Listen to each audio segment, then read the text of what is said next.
today we have Batul Jamal.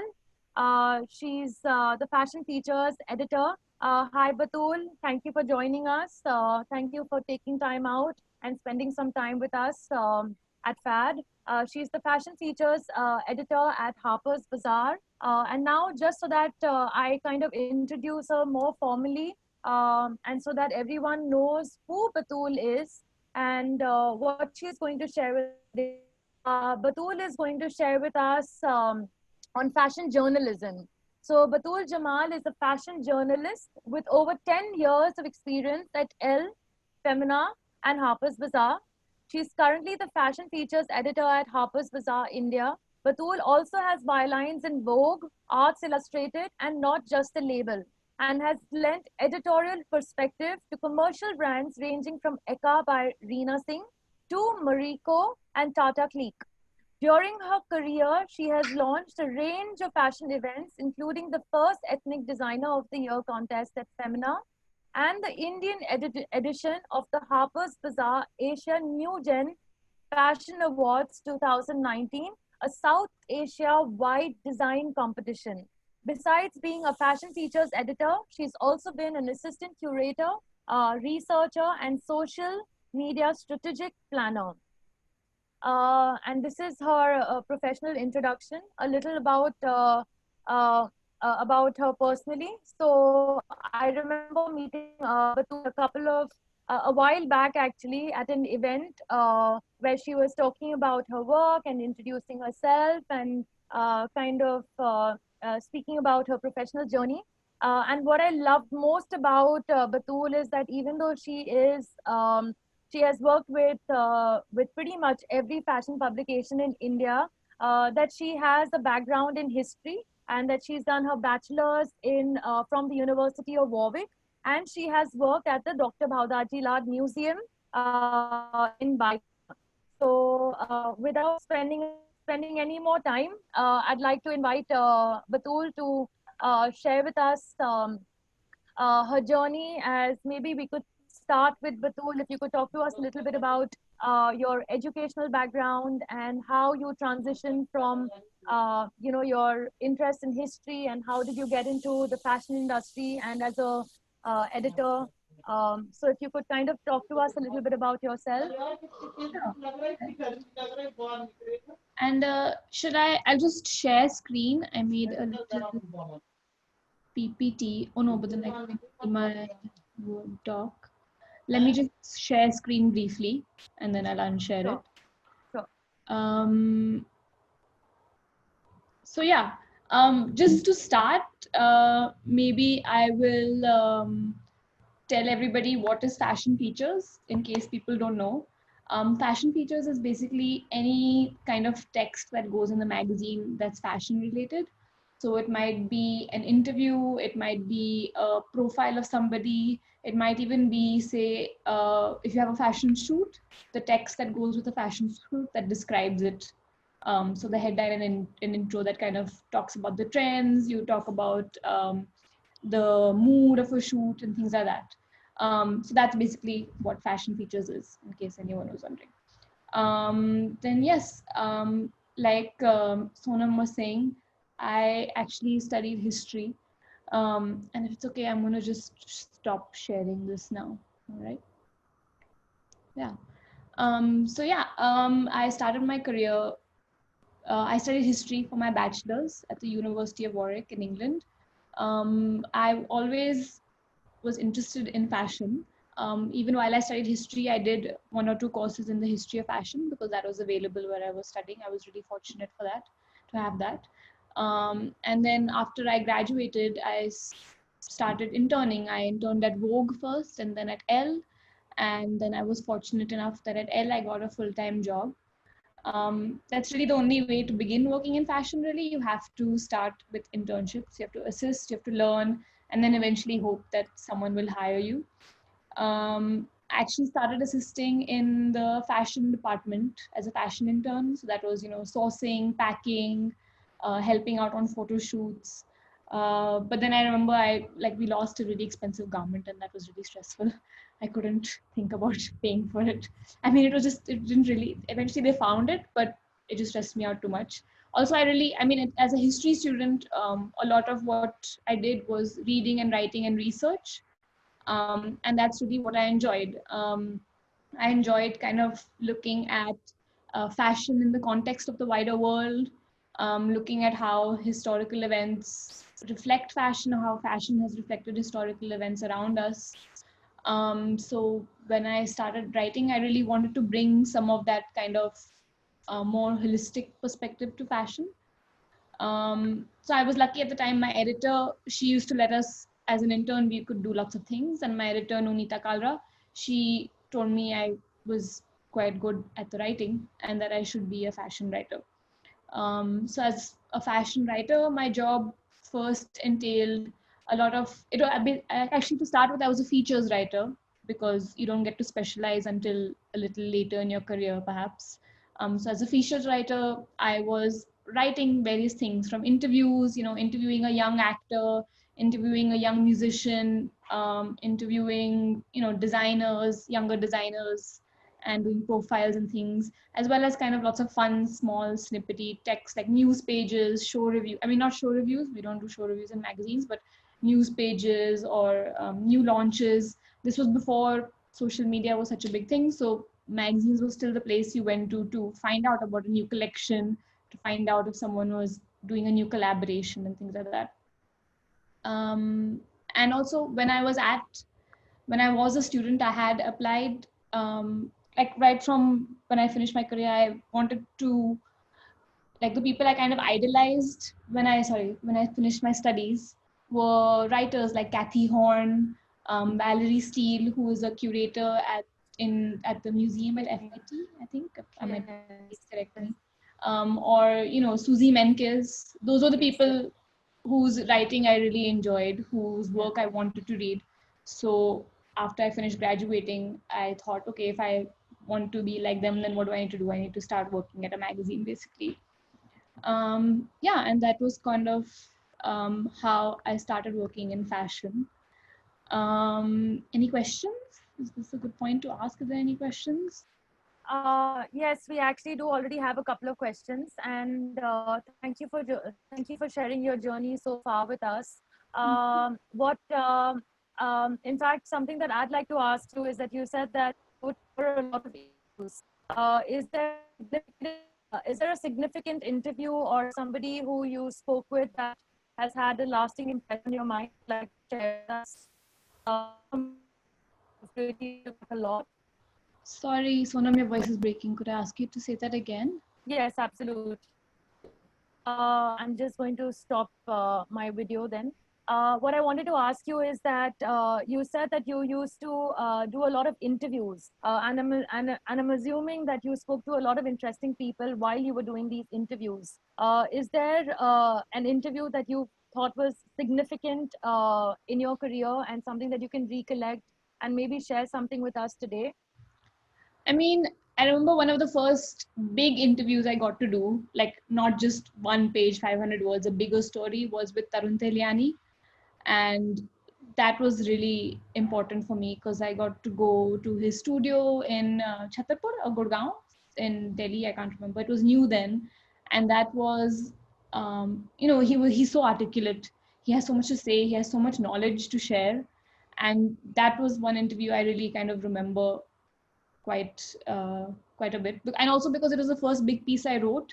So I remember my editor and my copy editor at Elle, where I was at the time, they really helped me with the piece and kind of help it come together. Because writing, I mean, you can't just write one draft and it's wow, amazing. It takes like a couple of edits, and a really good editor kind of is really important to help your writing develop, to help your style develop.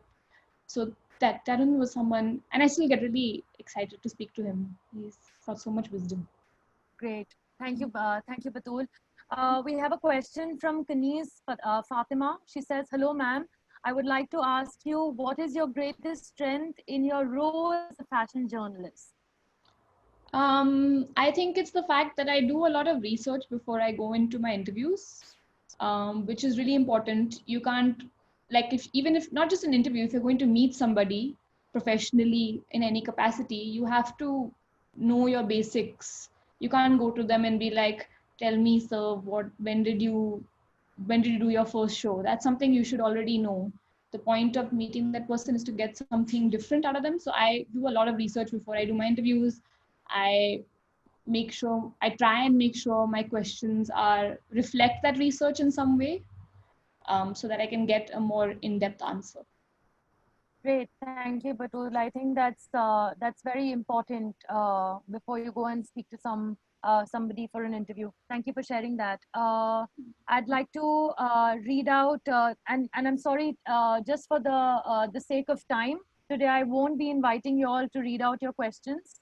I will be reading out myself. I hope that's okay with you guys today. So Davina Chabra asked, could you help with some writing hacks? How do you try to set your features apart from the rest as everyone's emerging towards being um, great writers and oh my god, it shifted. So I mean, I don't think there are any hacks as such. You kind of, everyone develops their own technique, their own like kind of how you go about your writing. You might have a particular, some people just like to start writing, some people will brainstorm and make a plan beforehand. So you have to develop your own kind of approach to writing something. And sorry, what is the question, the rest of the question? Yeah, sorry. So how do you try to set your features apart from the rest as everyone's emerging towards being great writers and communicators? There are so many questions that the questions are kind of moving very quickly. So yeah, I mean, again, it's kind of like I was saying earlier, you have to do your research and you have to find the information that is interesting and is new that people haven't read elsewhere. And this is not just when you're writing about fashion. If you're writing about anything, even if you're writing about like a silly event that's happening that you don't really want to cover, but you have to cover, you have to find the aspect of that event that is interesting, that will be your starting point. I mean, I was really lucky. One of my, I worked with the writer Deepanjana Pal. I don't know if any of you have read her work. She writes for The First Post. But I still remember when she used to check our copy, she used to tell us, like, why have you started with this not so interesting fact? You need to start with the interesting thing and then move into the rest of the piece. I hope that helps. Great. That's quite a pro tip. Thank you, Batul. Sivakashi Vaswani asks, I'm a fashion design student and I write poetry, quotes, and I have co-authored a few anthologies so far. Haven't really written anything about fashion, but I want to become a fashion writer and I am an extrovert and a great communicator. Can I build a successful career in fashion communication? I mean, it sounds like it. You're writing far more than I was. So I would say definitely. You just have to keep writing in that case. And I mean, a lot of people, they think that, you know, when we get CVs and writing samples and things, even if your basic grammar is good and accurate, that's already giving you a leg up, because that's something that a lot of people don't look out for. And if you can at least cover that, then that's one kind of step further that you've gone. So if you're writing so much, I'm sure you have all of that already in place and you're already in a better position than a lot of people to apply for an internship or a job. Great, thanks Batul. I hope, Shivakashi, I hope your question was answered. Harleen asks, since you spoke about CV, and I know you already covered this before, and how you just kind of started with Elle, but she still asks, how did you start your journey with Vogue? Or for that matter, I don't think you started with Vogue, but like... I mean, my first internship was at Vogue. Oh, it was at Vogue. Oh, yeah. Okay. So that was really important. Actually, it was through someone I knew, and someone I knew Bandana, who was Bandana Tiwari, who was the fashion features director at Vogue. So I sent my CV, and then I think they had her email address. So I sent my CV because they had her email address, and then I got the internship. And actually, that's how a lot of people end up getting internships, unfortunately. It's through people you know. You have to build a network. You have to make the most of whatever network you have, in a way. I mean, I used to always struggle and be like, well, why must I ask someone for help? Why can't I just do it myself and send that email? But, you know, you get so many emails and unfortunately, it helps if you know someone who can put in a good word for you. Great. And then the editor, I think Thanks, it was the Batul. same, like, sorry, Bandana, because I had Vogue on my CV, and then the person I knew who helped me get the Vogue internship also knew someone at Elle. So kind of all came together there.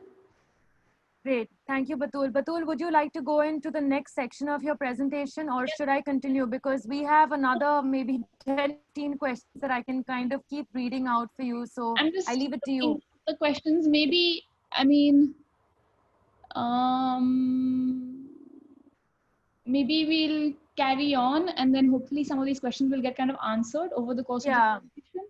I think so too. Yes. You I guys think we tell can me go and honestly in the chat if at the end or in the middle if something you think can be answered somewhere and is not being brought up.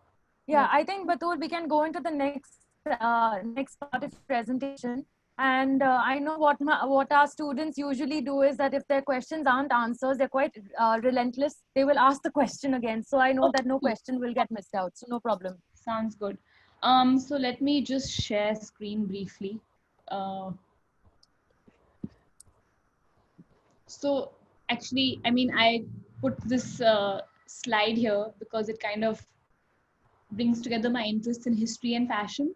The one on the left is a Harper's Bazaar cover from 1915, and the one on the right is from 1943. I think it's during World War II or one. Sorry, I can't remember.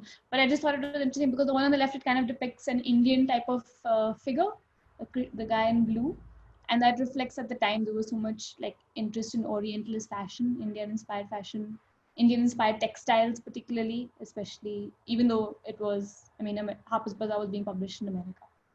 So yeah, sorry, moving on. So what are the roles in a? I thought I should talk about what are the different roles in a fashion magazine. Um, so this is kind of a breakup of. Oh, sorry. This is a breakup of how bazaar is structured to give you an idea. So there's fashion, there's beauty, we have culture. A bazaar property is a fashionable life that, but basically most magazines cover, stylish women, their stylish lives, their wardrobes and homes and interiors. Design obviously plays a big aspect as well. Escape, which is our travel section, and Flash, which is our party pages. So basically in all magazines you'll have people who look after each of these kind of categories. So it might be, you might not have, I mean, there might just be 3 writers in a magazine, but one person will perhaps specialize in fashion, one person will specialize in beauty, and maybe one person specializes in features in general, which includes travel, art, culture, movies, music, whatever it is that you're interested in. So in a magazine usually you have an editorial team that's helmed by the editor. So the editor is kind of the captain in charge of the whole ship. And below the editor, you'll have probably a fashion director or a fashion features director or a deputy editor who kind of helps manage everybody and manages timelines. Um, every month we make an Excel sheet, or we basically plan our lineups for the month at the start of the year. So say now we would have planned our lineups say till next March. For each month, kind of what that would mean, we know each month what is our kind of broad theme, what we want to talk about, what is the overarching idea of the magazine for that year, what is the conversation that we want to have through each of our issues. And then every month the team sits together and discusses what we want to, you have to pitch your ideas basically. What do you want to carry? What are the trends that you think are important? Who are the people you want to feature? What is the shoot that you want to do with which model, which photographer, why? Here, yeah, you have to present your references, your mood boards, your layouts and things like that. So usually in the fashion, in a magazine, you'll have a writing team, which can be a fashion features writer, a fashion features editor, a features writer, beauties writer, and so on. And there'll be the fashion team, which is usually made up of stylists, assistant stylist, junior fashion editor, all the various designations within that. And then there'll be the art department, which is super important because the art department is everybody who puts the magazine together, your layouts, your pages, they design everything, help you gather your images. So you might have an art director, a photo editor, that's someone who helps you gather images. You might have I don't know, a junior art director, junior art person, and so on. And then we also have, those are the kind of main departments in the magazine. I'm just going to stop sharing the screen if that's okay. Yeah. And then the editor is the person who kind of listens to everyone's ideas, makes sure that that the magazine's voice is really retained, because each magazine is different. I mean, like Sonam was saying, I worked at Vogue, Elle, and now Bazaar, and at Femina, and each magazine has its own kind of language, different kind of profile of people that they cover. For example, at Elle, it was always, Elle is it's a younger audience. We used to cover fun, young, musicians and singers, younger brands, people who are kind of just on the start of their career, as well as people who are more experienced, of course. And each editor kind of shapes the voice of a magazine. So you will see that each magazine has a different kind of way of speaking, a different approach to its shoots even. Like you can tell, I don't know if you guys can, but like I can tell a Vogue shoot, say from an Elle shoot usually, or a Bazaar shoot from a Grazia shoot. Each one looks distinct in its own way, or ideally they have a certain, the editor or the fashion director, if it comes to shoots, helps maintain a kind of visual language in some way. And the art team as well is part of that. And the magazine team works obviously in tandem with this really vibrant freelance community. As a fashion features editor, a lot of my work involves commissioning other writers who are sort of more knowledgeable in a particular field, or who are, expert authors. So a lot of the work, say, I won't write all the stories in the magazine. I'll have, say, a really famous, I don't know, author write an article, say, instead, or another journalist. And so for fashion as well, there's obviously photographers, stylists, makeup artists, models. It's not just a magazine team that puts together the publication. It's all of this whole community as well. And plus, I mean, there's also the marketing side of the magazine, which is sales and ads, because magazines are a business.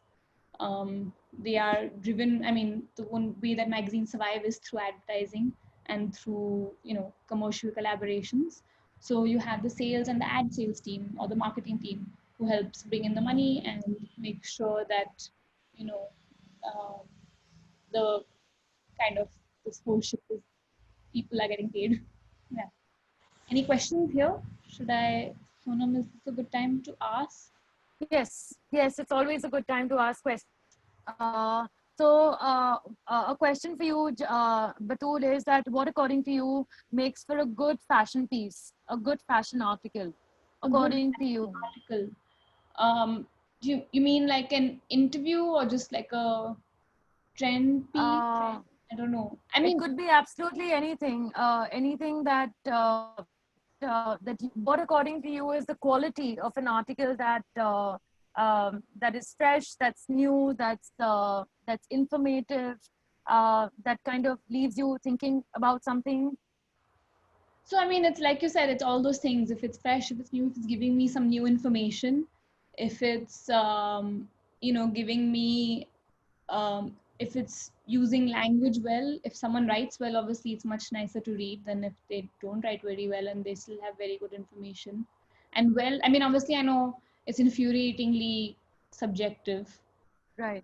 Not just writing, but even say imagery and all that. You might like something and someone else might not, and someone else might think it's amazing. Right. But if you have your team on board, and if your editor or your whoever checks your copy thinks it's fine, then, and you're able to convince someone that it's a good piece, then Right. that's what matters, perhaps, really. Right. Yeah. What would you say, since you have worked with so many magazines, and I have a couple of questions that go in that direction, so I'm going to kind of sum up all these questions. What was your experience from one magazine to another? And was the transition difficult, or was it easy for you? Because, like you just said, that every editorial shoot has its own vibe, has its own signature style. Was it difficult for you to transition from one to the other? Yes or not? I mean, if you could kind of take us through your journey. Um, yes, I mean, in a way, because, like, say, my first full-time job was at L, and that was where I made the most friends, for example, where the team we were really close, and where I kind of really learned, because I had my editor Nunita was a really good mentor, so where I learned a lot. And when I moved on to a different magazine, it was a different kind of, every team has a different dynamic.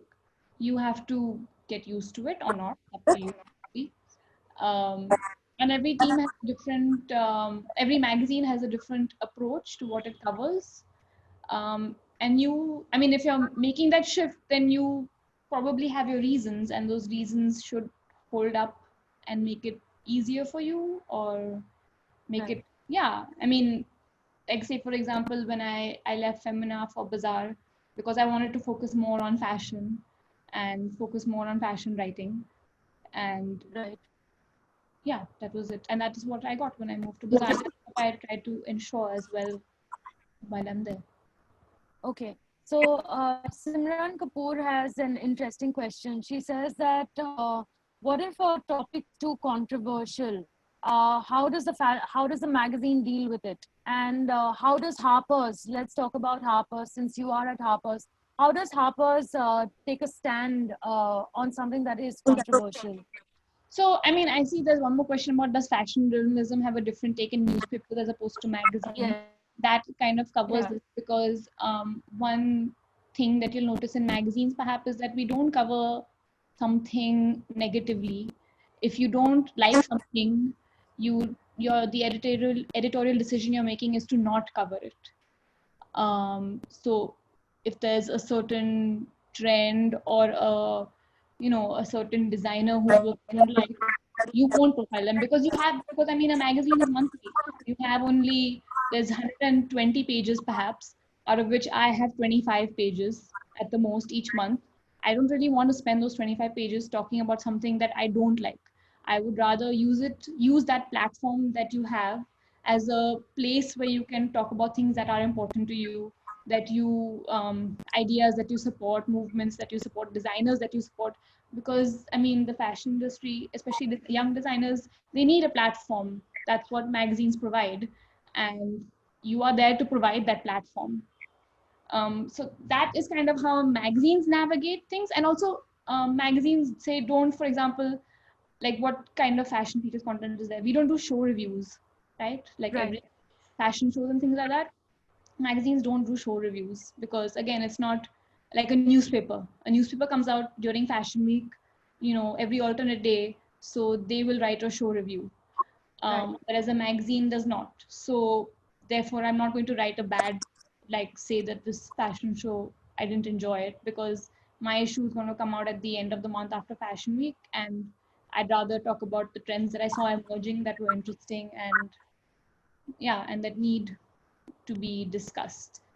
I mean, yeah, that is how magazines navigate that kind of space. And obviously, I mean, we were talking about how, like, social media now is a place where people talk about what share their opinions. Right. But for us at Bazaar, actually, I don't know, it's a good thing or a bad thing. I mean, probably a bad thing, but we don't have a website, so we don't do show reviews there either. We only have social media where we talk about. So within social media itself, you can't do a big show review, I think. Right. Um, and I mean, honestly, even if you look at, I'm guessing all of you have seen Vogue Runway, what used to be Yes. style.com. Yes. They don't do negative reviews anymore either, really, I don't think they do. I Right. think most still say it's like kind of vague, but they won't say anything really bad about it. Like, the Right. newspaper is the place where, like, Susie Menkes said this show sucked, and then she never got invited to Chanel again or whatever. Right. And then she got invited back, because you can't not have somebody going for the show. Right. Um, Will you say that there are a certain set of ethics that fashion journalists have to follow when they are reporting or when they are publishing a certain piece? If so, then what? If you could share with us, what are the ethics that you personally follow? I mean, Other than that, sorry. other than that, if there's something that's worthy of reporting or writing about, you just will, and that you will refrain from writing anything negative, because at the end of the day, you just have 25 pages in the magazine. So other than that, is there something that you kind of constantly keep as a rule of the thumb, that this is something I do not do because it's Yeah, I ethically mean, wrong? you might not write, you won't write negative things, but you won't, as a journalist, I think this is something people learn in journalism school as well. You are not there to really give an opinion though. You are there to report on the facts, on Right. the, the details of a collection, the inspirations. You give the designer their quotes to talk about what they want to talk about, but you're not there to talk, say, this amazing collection is so unique and it was so fabulous. Honestly, I mean, that's, you have to show, not tell. That's the main directive. Show, not tell. Don't tell me that you love, I'm not there to tell you that I loved it. I'm there to report on the facts that were perhaps good. I might highlight the facts that were good and not highlight the Right. facts that were terrible perhaps, but it's, yeah, you're not going to, a specific tone, the kind of tone of voice that one maintains as a journalist is kind of impassive and a little, you maintain a slight distance. Right. um, while obviously being interesting and conjuring up some image and being evocative, because it is fashion after all. We're not reporting the news, we're still reporting something beautiful and creative that people have made by hand. Also, in terms of what you cover, I can't just decide that um, gumboots are a trend unless I've seen it. Right. There's the, you have to, I mean, the minimum thing is they say 3 is a trend. So I have to have seen at least, I have to have seen it in at least 3 places, say in a particular season, and then I will Yeah. say that it's a trend. I can't. You have to be able to support whatever you're writing with evidence. Right. With if I'm writing a piece on a trend, I have to give quotes. I have to, talk to other people to support what I'm saying. Right. Speak to buyers, speak to trend forecasters, speak to designers to see where they've come from. Um, and another thing you do is obviously, for example, an interview. Um, I record whatever it is that I'm sharing, but editorial guidelines state that you won't share an article with somebody before it goes to print. So just because I've written an interview with a designer doesn't mean that they get to see the piece before it comes out. Because if there's something they don't like, they don't necessarily get to say that they don't want it to be carried. Right. Um, you don't share like a PDF of a story before it's out. You don't share. Maybe you can share quotes. You do share quotes actually to confirm that they're accurate, Yeah. because again, you don't want to be misquoting people. That's Right. bad journalism as well. You share quotes. You can get approvals and things like that.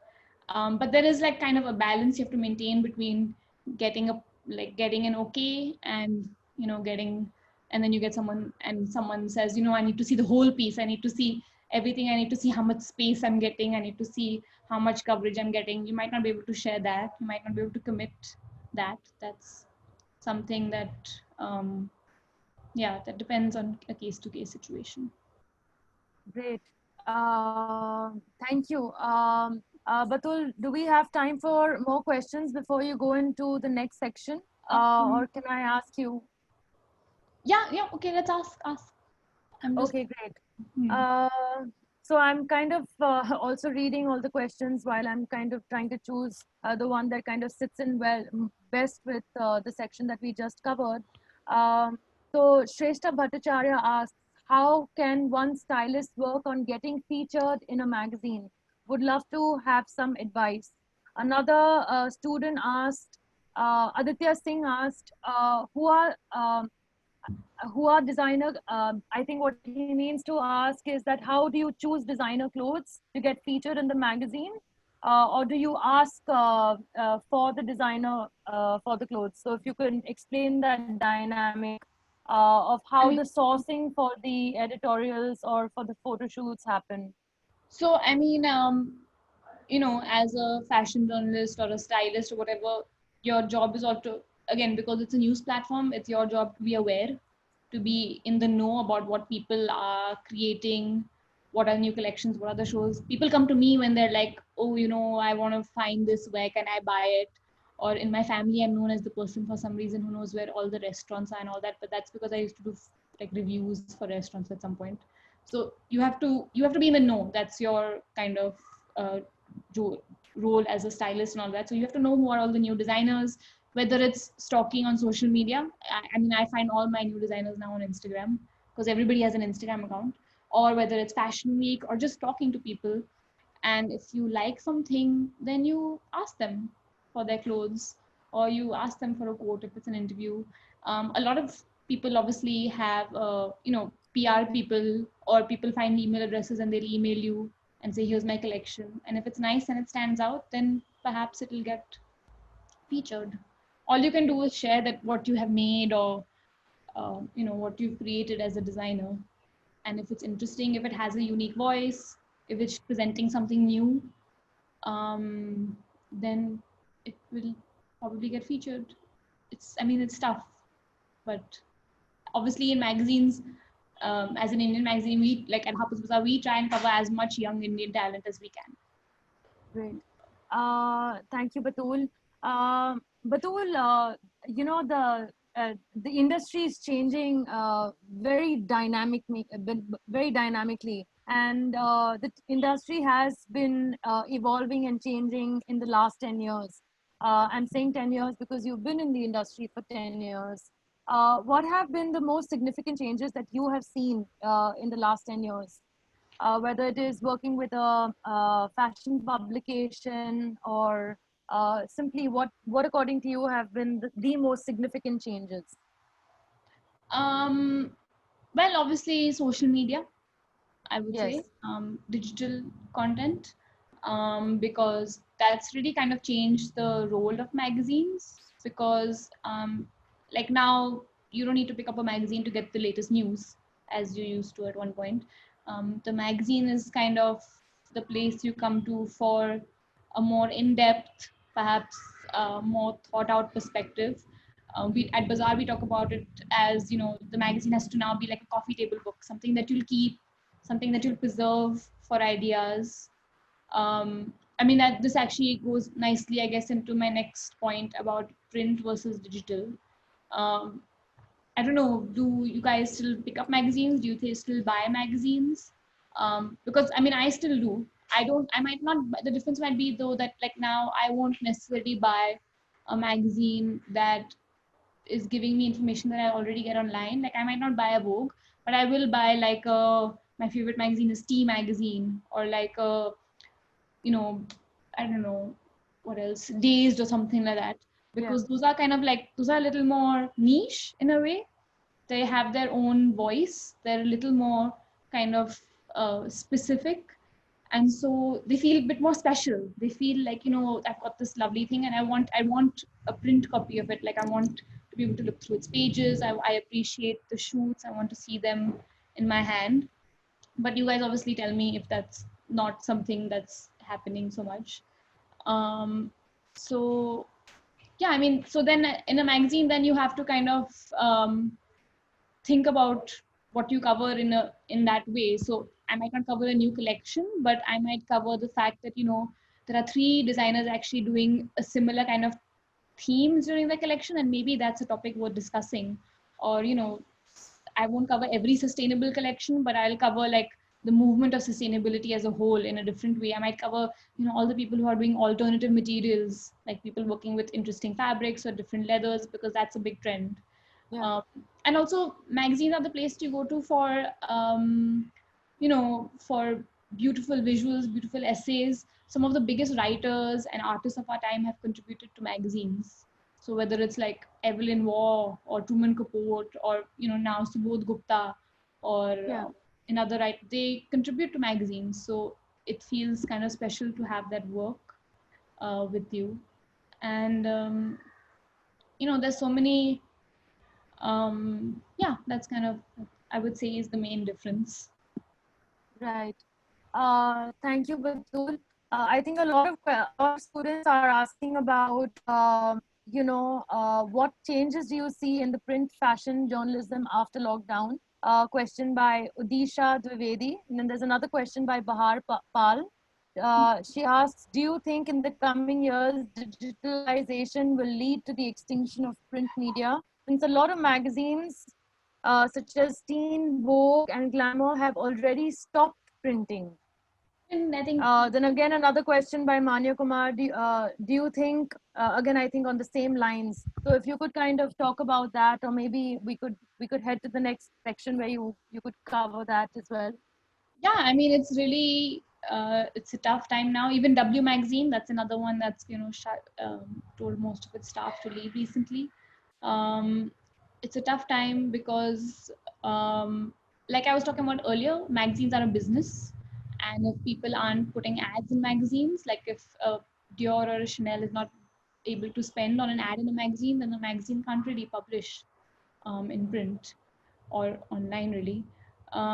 So that's going to be quite tough. But I feel like it's magazines will still be there because people still, it'll become more of a novelty. Like I was saying, it'll become like a coffee table book. It'll be something that you get when you want to experience something a little different, like going on holiday almost to the countryside because you want to be in nature. I imagine that that's kind of what magazines will be like. It'll be this kind of rare thing that you appreciate for that kind of for the feel, for to have it in your hand, to not have it digitally. um and sorry, did I answer the question? What, I'm just looking at it Yes. again. And obviously now, yes, it's this whole situation where we're all working from home is making it harder for a lot of magazines to survive. um and people are doing really interesting things now online as a result. There's so much content being created online. There's so much to read.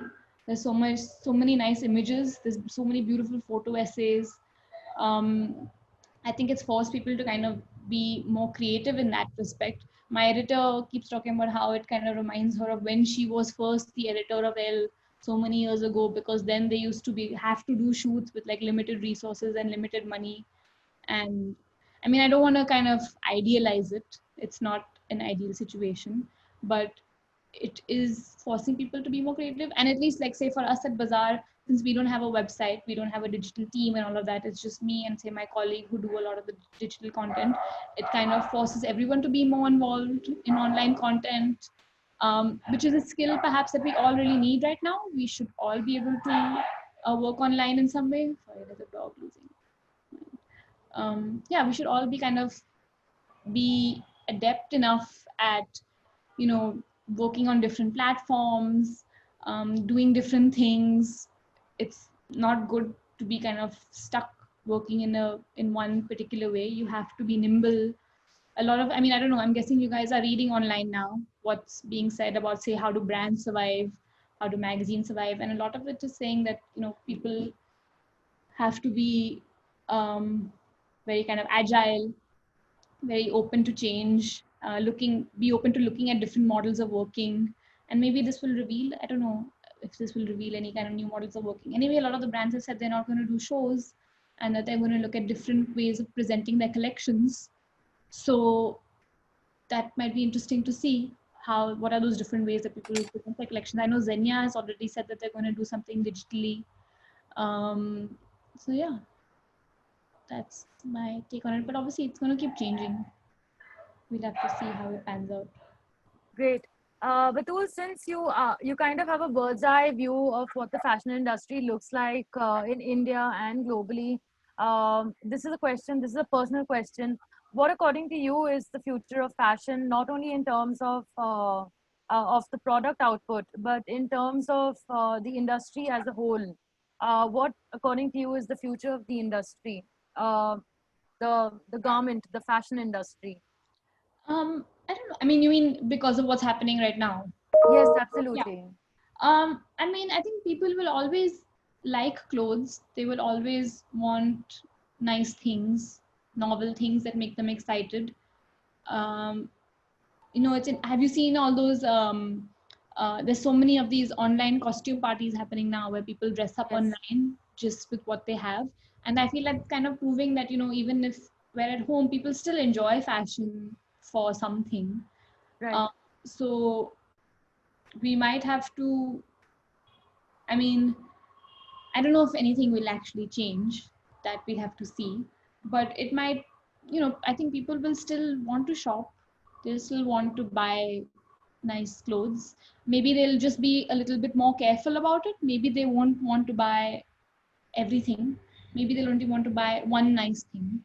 And that one nice thing ideally would be something that's, manufactured in a sustainable way, or is something that will last a long time, is something that will kind of not be so trend based, or it will be something that they really treasure and will keep in their wardrobes for a long time, and not be something that they just maybe keep for a month and kind of get rid of it.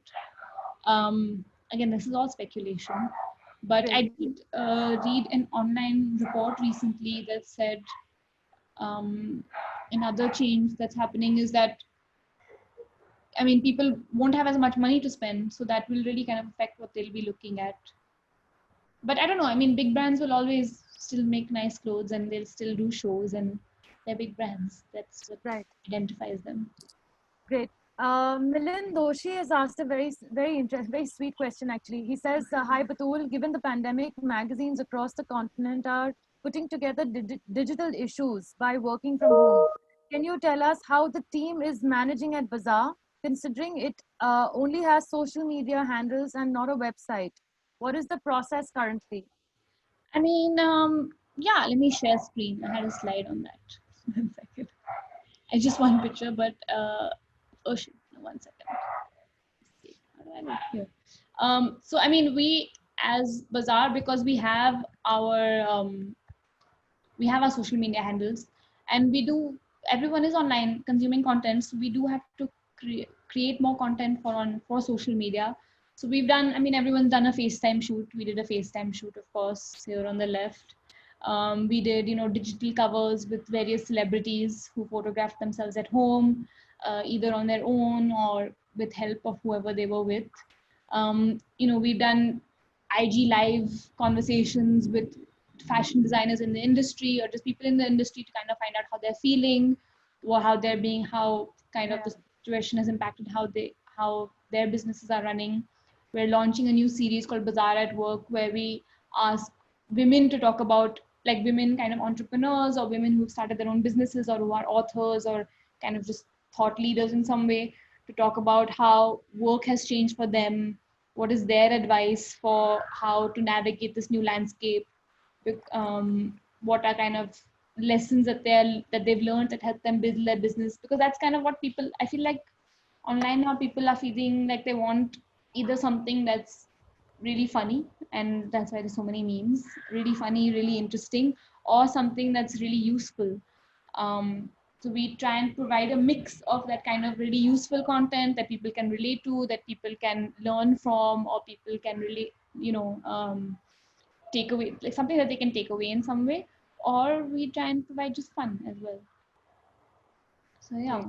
And everyone, it's the same. We do the Zoom meetings, and everyone sits together and discusses all the ideas, and then there's a lineup. And like now, I think everyone is coming out with PDF issues, not just Bazaar, but a lot of magazines have their issues online available for download. So you do still have to produce your magazine content, because people apparently are downloading things as well and reading them. I got a whole lot of magazines the other day on WhatsApp. Someone forwarded me the latest issues of Vogue and Femina. So WhatsApp as well is where people are reading their magazines. Batul, do you have any advice for us students? A lot of students have already asked, what is a good CV? What should go ideally into a good portfolio? Somebody asked about newbie writers, and Shivakashi Vaswani asked, would you hire newbie writers as interns at Bazaar? Is there anything that you would like to give out as an advice? Yeah, I mean, like I said, please make sure your CV is grammatically correct, that your email covering letter doesn't have spelling mistakes. Just do a spell check. That's it. But if you are sincere in that letter, then that really helps. And I mean, people might not reply the first time, but I would say, send your email again, send your CV again. Um, you never know when someone is looking for an intern. I know there are specific times like summer and winter when you have holidays. Right. But in the middle also when you graduate, perhaps that those interim periods are when magazines don't get too many interns, so that's probably a good time to apply. Yeah, and if you can really show in your CV that you've done a lot of work, if you've gained experience, if you've, I mean, I know it's an internship, so you can't have professional work experience, of course, but other internships or just in terms of in your college, what you've done, the projects you've worked on, the people you've like I don't know, what you've created, because a lot of magazine work is not just writing, especially when you're an intern. It's mostly just kind of being able to show that you can handle, that you're competent, you can answer emails, not lose clothes, you're okay with working hard, being in office till late, being on the phone till 9 o'clock because some social media post has to go up at 10 o'clock. And surprisingly, actually, a lot of people who apply aren't willing to do all that. So if you are willing to if you are dedicated and you can show that you are hardworking in some way, that really helps. Yeah. Okay.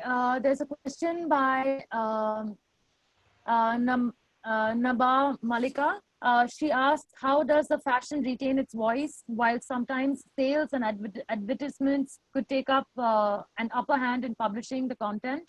Do you think brands and media can collaborate to bring in more art, raw, and transparent content rather than just marketing a brand, the stories of a brand?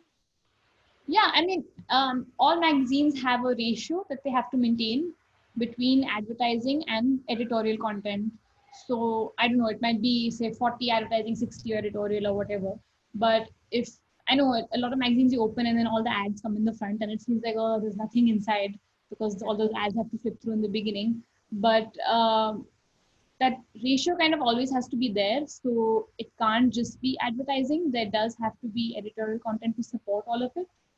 um, do you How does a magazine retain its voice? If you're lucky in the magazine you work with, you do get a kind of say in what are the brands that you uh, even take on in terms of advertisers or sponsors.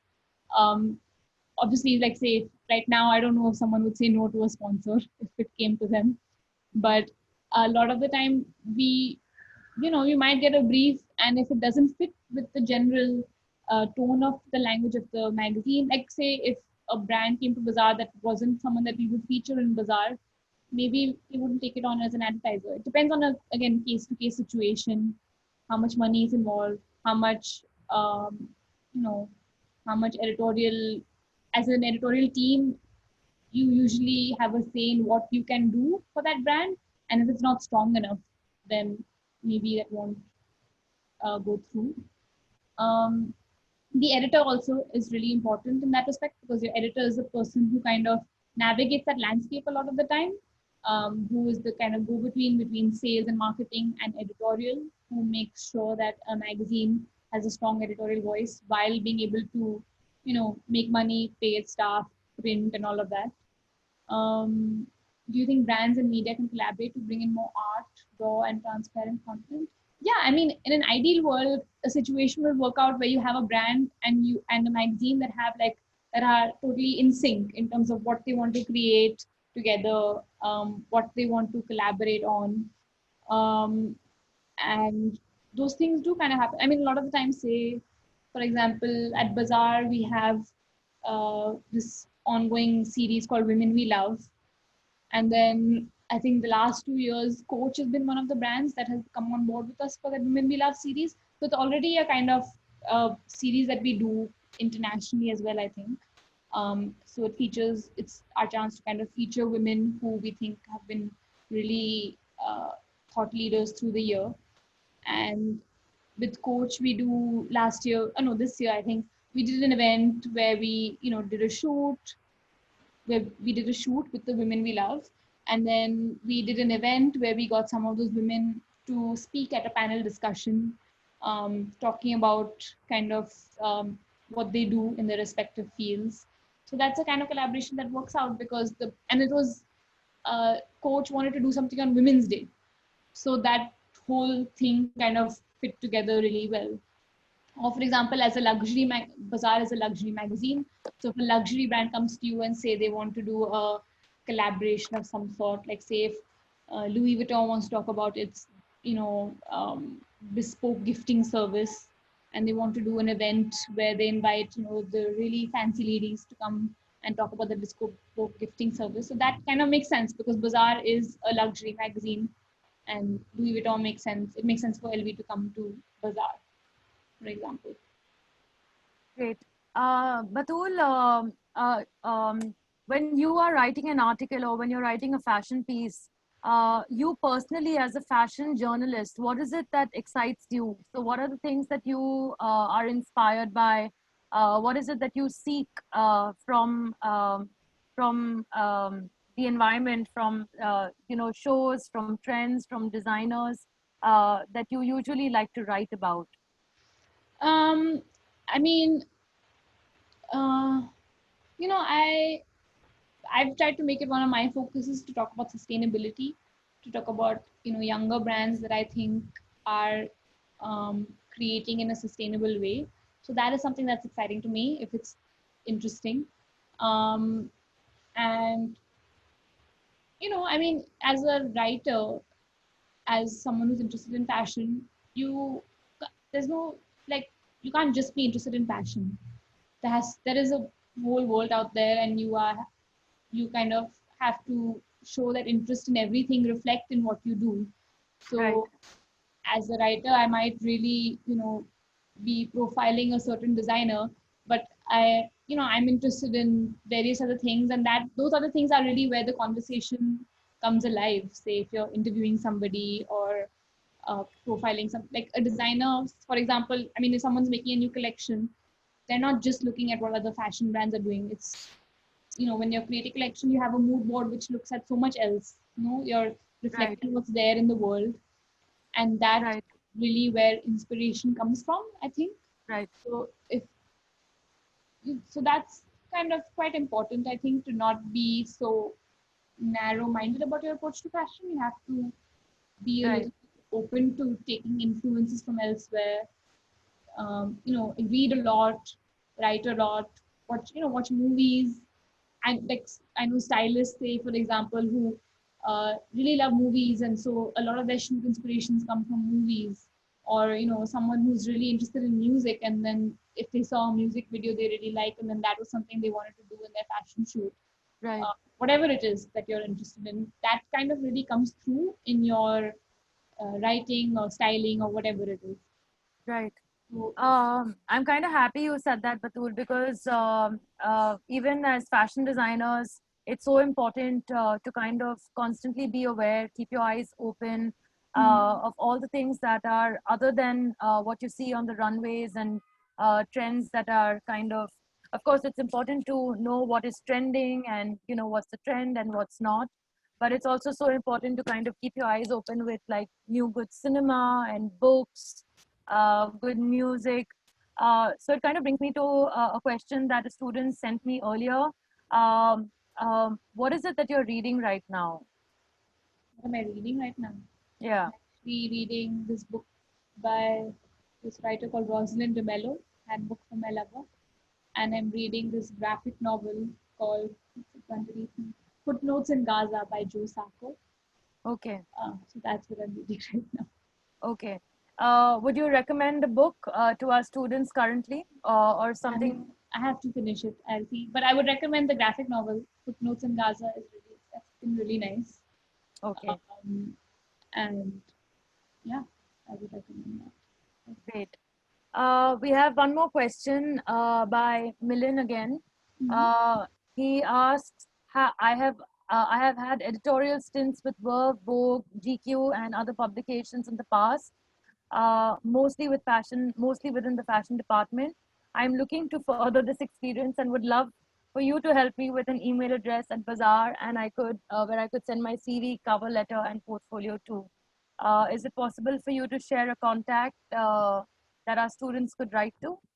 Are you looking for someone in fashion particularly, really? Also, Uh, which city are you based in?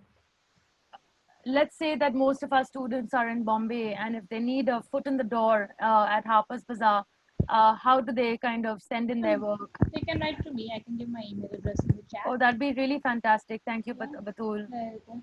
Oh no, I sent it just to Disha. I just sent it to everybody. Send chat to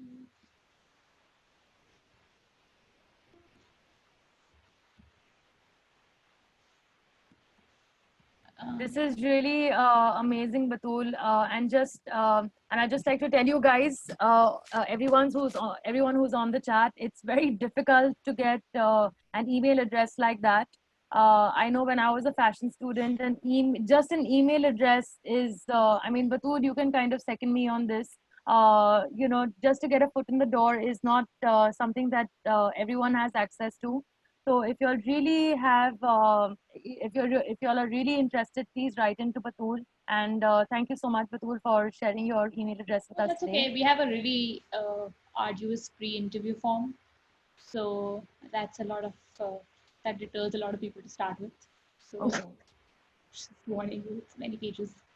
great, Uh, to great. careers ID. Okay, someone had shot an email to careers ID, and today felt you can use this instead. Um, Milind, you can use the one that Batul just. You can see the amount of students who've thanked you, Batul. that's okay. Great, thank you so much, Batul.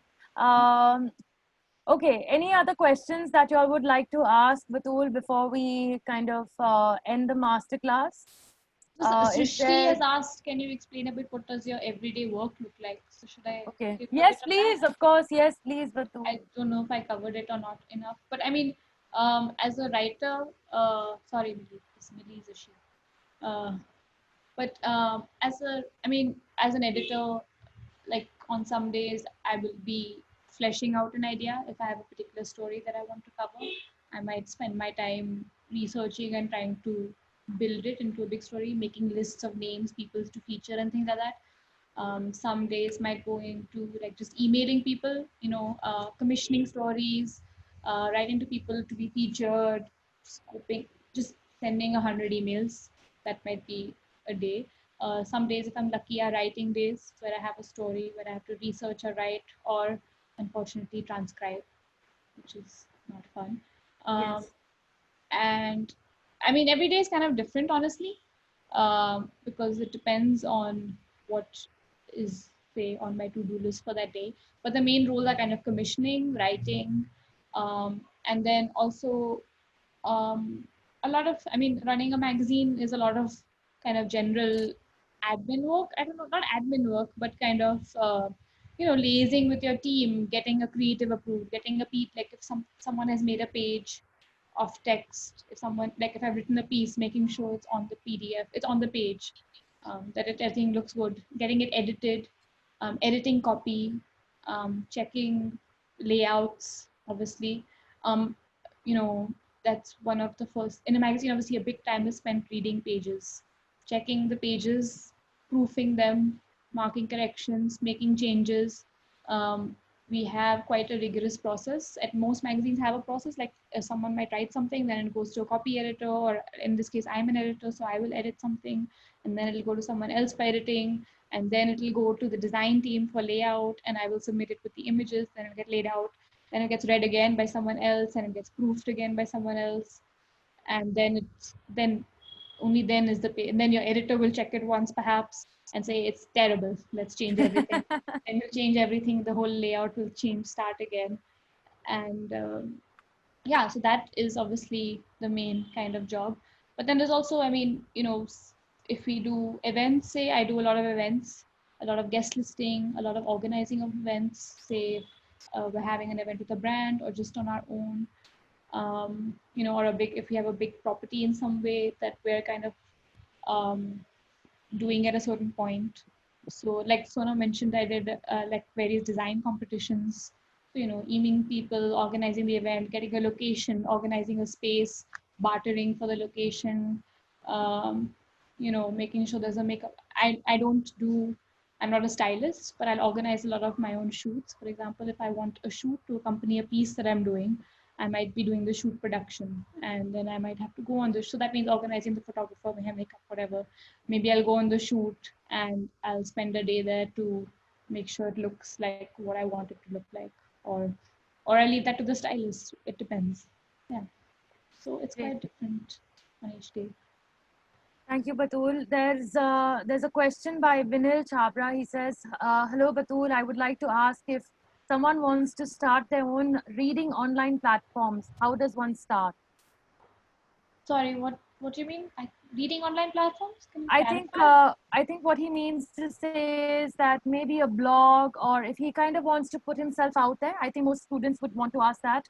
If you want to put yourself out there, what according to you is the best social media platform? Like, should one go to WordPress or just Oh, start like with that. like time? Um, I don't know. I think it's what you're most comfortable with. A lot of writers obviously have WordPress, have blogs and things, or Tumblr feeds where they put text on, and a lot of people who write really well on Instagram even. Yeah. Um, do you follow people like Pam Boy? He's this French fashion critic or something like that, and he does reviews via Insta DM, and those will be shared on his profile, and that's just a new way of doing. Or he'll have an interview with Marc Jacobs, and he did it via DM, and then he'll post a series of DMs, and that's the interview that he did. Or he in his stories he does like these whole fashion, or like Diet Prada and all of that. Diet Prada does such fun like Yeah. fashion history things where they'll do a whole series of going in depth into a particular topic. So I think is what you're most comfortable with. But as a writer, usually platforms like WordPress and all I find are better. I actually don't have it because I should. I feel like right now I just share PDFs of my work on Instagram, but I should probably upload it Yeah. someplace so that That'd people be know that. fun, Batul. So you mentioned Pam Boy, and somebody's asking about the graphic novel, the one on Footnotes of Gaza. Was it that? Yes, footnotes in Gaza. I'll share. Footnotes in Gaza. So I'm just writing that for you guys. Great. A bit serious. It's about a war. So Yeah. No, I personally love graphic novels myself. I think they're kind of a quick read and, kind of fun. So anyone who wants to start reading it, graphic novels is a great way to start reading. yeah. Yeah. Okay. Any more questions that you guys would like to ask? Uh, in fact, if you don't mind, Batul, if I could ask a few students that if they could raise their hand and ask the question themselves, Sure. if Yeah. we could Yeah. kind of open that up for 5-10 minutes and then kind of close. Yeah. I'm just scrolling through as well. Someone has asked, how will extinction of print media affect fashion writers and their pay? I mean, like I said, I don't think it will become extinct entirely. Um, but uh, I mean, actually, I don't know. Interestingly, I would say a lot of people who I started working with at L don't work in fashion magazines anymore because it isn't a field that kind of is entirely sustainable. Yeah. I think it's important to kind of point out because you get a lot of interns who come and say they want to work, but if you need to like kind of really support yourself right from the start, then fashion magazines actually aren't the ideal place to come because they don't, I mean, it's not really where you will make a lot of money unless you're a stylist. I mean, after a few years, if you persist and after a few years, and if you're good at what you do, then you can. I mean, now luckily I can after 10 years. But if you're a stylist, then also it's a little easier. You can start freelancing right much earlier. But as a writer, it's a little harder because people want to pay by word, and like 10 rupees a word is really sad. But that is how it is, unfortunately. So actually, I mean, I always give the example that, yeah, a lot of people I started working with don't work with magazines anymore, but they do other things in fashion. You know, they started a brand, so they have their own brand, or they, you know, because fashion magazines are an amazing place to learn. You learn so much about communication, about working with people, about like, you know, getting things done, about being willing to work hard, and like it's really an amazing place to learn. So a lot of people go on to do, yeah, they start their own brands, or they, whether fashion brand or something else, or they start like, what else have people done after they've, you know, my colleagues, some of them work in other magazines. I think maybe like one or two, say, for example, when I started working, there were like 10 of us, maybe 2, 3 of us still work in magazines, but everyone else kind of finds something else, takes the work that you, the skill that you gain in a magazine, and they've kind of moved on elsewhere. Okay. Okay. Um, Sai Sandeep has raised his hand, or her hand, I'm sorry. But Sai, would you like to ask your question? Yeah, yes, I hope I'm audible. Yes, Yeah. you are. Yeah, hi, thank you for this wonderful session. So my question is, what kind of education and experience do we need to have to become a fashion art director? Oh, so I think ideally you need to have studied like design, ना नहाया है तू ना ऊपर जा like रहा है graphic design, or like something design related in college. Or you, I mean, I know, say for example, I didn't study fashion, I studied history, but I was able to demonstrate that I have strong writing skills. So if you can show as an art director, you can do your PowerPoint, your InDesign, you know, present a portfolio of something that you've designed, then that also really helps.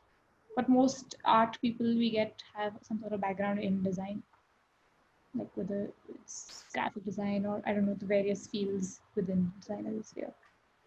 Great. Thank you, Batul. Odisha Dwivedi, please ask your question. Hi, ma'am. Hi. Hi. Hello. It's been a wonderful session. Thank you so much. I actually wanted to ask, I have a keen interest in writing and I have been writing a few blogs and all. I Nice. wanted to ask you, how should I develop my own unique style of writing? And can you give me some tips on how to improve my writing skills? You know, I'm sure you get this a lot, but reading a lot is unfortunately really quite important. You have to read a lot of the writers who you like to write, who you like to read, and try and like not just passively read, actively read, like kind of actively take something from what you're reading. Whether it's a tone of voice or the use turn of phrase or how they use words or even just build your vocabulary.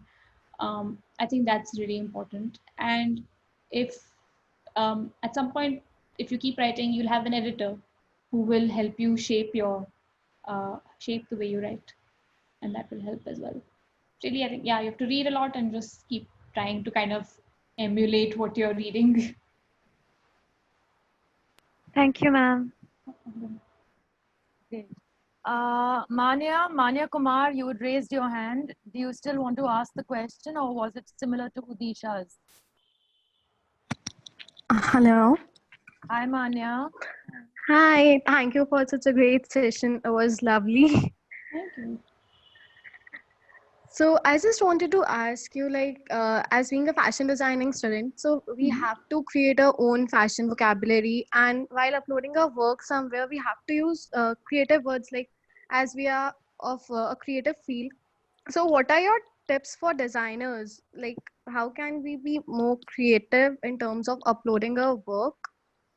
Um, like, I mean, again, it comes from, you have to think about things quite actively. Like, if you uploading, you mean on social media, right? Yeah. Yes. So, I mean, if you're going to do a shoot for your collection, you have to really think about what is going to make that shoot interesting. What is the story you are telling? You know, you have to be telling some kind of story with your collection. It's not just like, here are my 5 pieces of clothing, but what unites those 5 pieces of clothing. I'm sure there's something in your head. Maybe it's just a matter of putting that down and articulating it so that it's clearer. It's clear for in a way that's clear for everybody. So you have to think, like, I mean, And a lot of the time I feel like we don't know where the ideas we have come from, but they've come from somewhere. So maybe you have to kind of introspect and think about what's important to you as a designer. What are the messages you're trying to convey with your clothes? What is the story you're trying to tell through a particular collection? And focus on that, because that's your personal thing, and that's what will make the collection or the clothes really stand out. Does that help? Yes, I think it Yes. Thank you. Problem. Uh, one last question, maybe. Nambalika asks, Naba Malika asks, can you tell us some of your favorite emerging brands that you absolutely love for their storytelling? Or in general, if you'd like to talk about your favorite emerging brands right now. Yeah, I mean, so many. I love Jodi. I think they're coming and doing a talk with you later Yes, as well. Yeah, yes, and Karuna and Gauri and I were also all worked together at L. And then they went on to start Jodi, and so I love them. They do such great storytelling. They have such a distinct vision. Yes. Their clothes really kind of convey that, and they always have something interesting on their feet. I also really like. I'm just thinking. I love Eka. It's not emerging. Sorry, another emerging brand. Have you guys seen Chamar Studios? Yes. His bags are so cool. Such a Yeah. nice story about where it's come from, what Yeah. he's doing. That's really nice. Chamar, and there's also this other brand I've seen a few lately. What is her name? Urumaku. I really like Urumaku. I mean, okay, maybe not for her storytelling, but the pieces are lovely. And then whatever story she's managed to tell is really interesting. Actually, Urumaku has been really nice. There's also this girl, and I mean, the master storyteller is like Aneet of Peru. Yes. She's like conveys so much with each collection. Each collection is jam packed with like references and information and stories of like each little piece of the garment has a story behind it, whether it's like the stripes or the polka dots or the buttons or the brooches. There's so much captured in one small thing. Yeah. So yeah, and so there's more that I'm not able to think of right now. There are definitely, but yeah. Great. Thank you, Batul. Thank you for spending so much time with us. Thank you for sharing all your ideas and so many things that we did not know before this masterclass.